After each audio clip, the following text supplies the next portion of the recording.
Évangile de Jésus-Christ selon saint Jean, chapitre 20, versets 11 à 18. En ce temps-là, Marie-Madeleine se tenait près du tombeau, au dehors, tout en pleurs. Et en pleurant, elle se pencha vers le tombeau.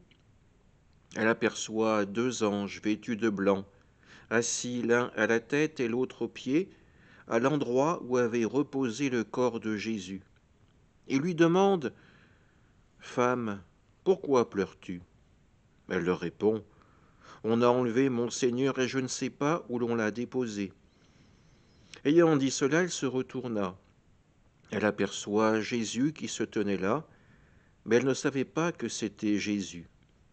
Jésus lui dit « Femme, pourquoi pleures-tu? Qui cherches-tu » Le prenant pour le jardinier, elle lui répond « Si c'est toi qui l'as emporté, dis-moi où tu l'as déposé, moi j'irai le prendre. » Jésus lui dit alors « Marie ».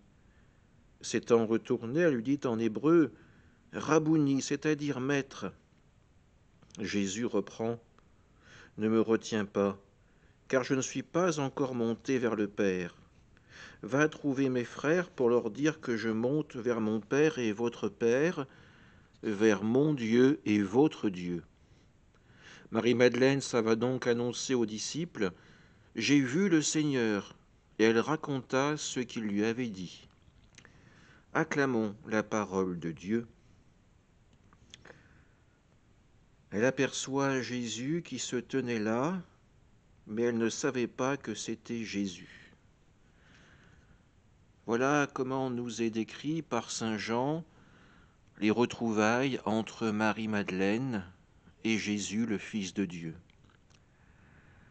Marie-Madeleine est effondrée, elle se trouve devant ce tombeau vide, elle recherche désespérément le corps de son maître, cet homme qui lui a fait ressentir la miséricorde et l'amour de Dieu, et il n'y a que le vide.